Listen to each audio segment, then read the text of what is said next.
તમે એ રીતે બોલો કે અર્થપૂર્ણ રહે.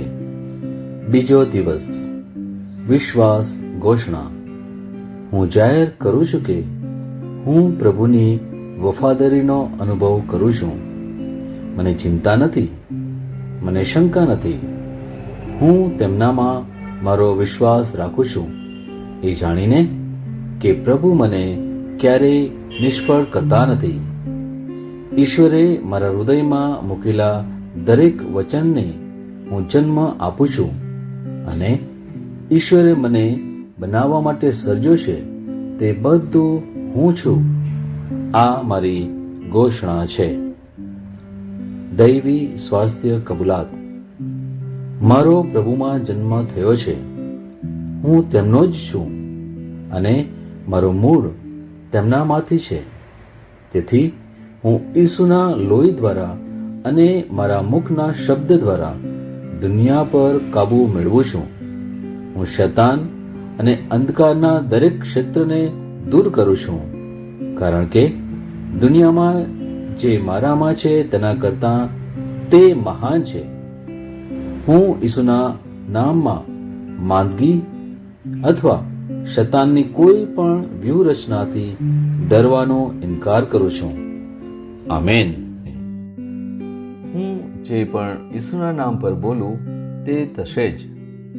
હું મજબૂત છું, હું તંદુરસ્ત છું, હું ધન્ય છું, હું સમૃદ્ધ છું, હું શક્તિશાળી છું, હું અભિષિક્ત છું, હું મુક્ત છું, હું પ્રભુનો વિશ્વાસી છું, હું પ્રભુ અને મનુષ્ય દ્વારા પ્રિય છું. હું જે જોઉં છું તે નથી બોલતો, પણ જે જોવા માંગુ છું તે બોલું છું. હું એક અવિભાજ્ય બીજ છું. હું મારા પ્રભુના ઘરમાં સારી જમીન પર રોપાયો છું. હું મારા ઈશ્વરની વાડીમાં નારિયેળના ઝાડની જેમ ફૂલું ફાલું છું. હું ખરા સમયમાં મબલક પાક આપું છું. હું પ્રભુમાં તાજા લીલા વૃક્ષો જેવો છું. હું વૃદ્ધાવસ્થામાં પણ ફળધારક રહીશ.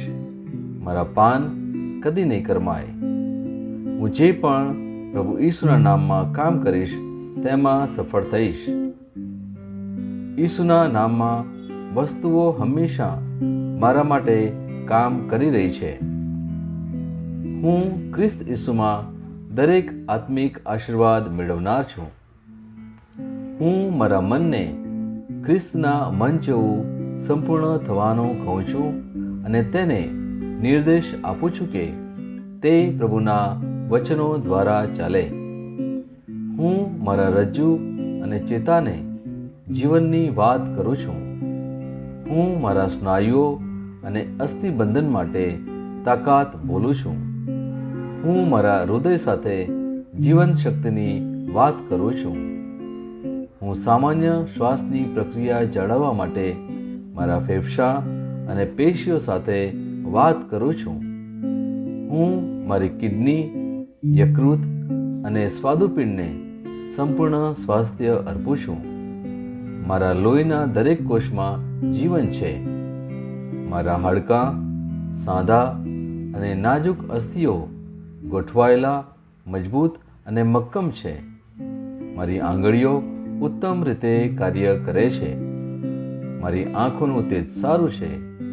મારા કાન શ્રેષ્ઠ રીતે કાર્ય કરે છે. મારી ત્વચા નવા જન્મેલા બાળક અને ઈશ્વરની સુંદરતા જેવી મુલાયમ અને તંદુરસ્ત છે. મારા વાળના મૂળ સજ્જડ છે. હું મારા વાળને મજબૂત રહેવાનો આદેશ આપું છું અને જ્યાં વૃદ્ધિની જરૂર હોય ત્યાં હું વાળ ઉગવાનું કહું છું. મારા દાંત, અવાળા, જડબા, રક્તવાહિની બધું જ સ્વસ્થ, મજબૂત અને સંપૂર્ણ છે.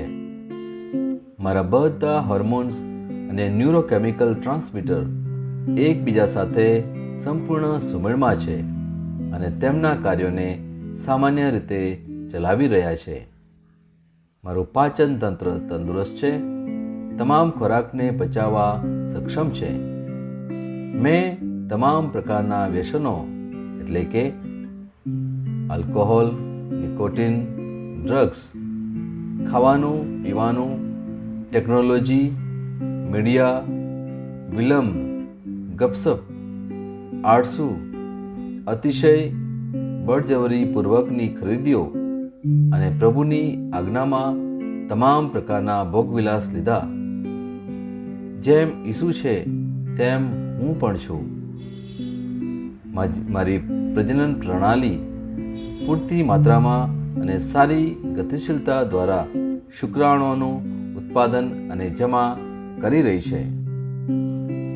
મારી પ્રજનન પ્રણાલી સમયસર ઈંડા કોષો ઉત્પન્ન કરે છે તથા જન્મ સુધી ગર્ભનું રક્ષણ અને પોષણ કરે છે.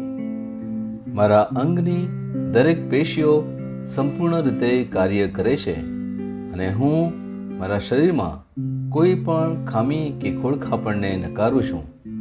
મારી સંપૂર્ણ માનવ શરીર રચના અને શરીર વિજ્ઞાન ખ્રિસ્ત ઈસુમાં પૂર્ણ થયેલ છે. ઈસુના નામે હાલેલુયા, આમેન. ઈશ્વર પિતા મને પ્રેમ કરે છે, હું જાણું છું. ઈશ્વર પુત્ર મને પ્રેમ કરે છે, હું જાણું છું. ઈશ્વર આત્મા મને પ્રેમ કરે છે, હું જાણું છું. ઈસુની જય.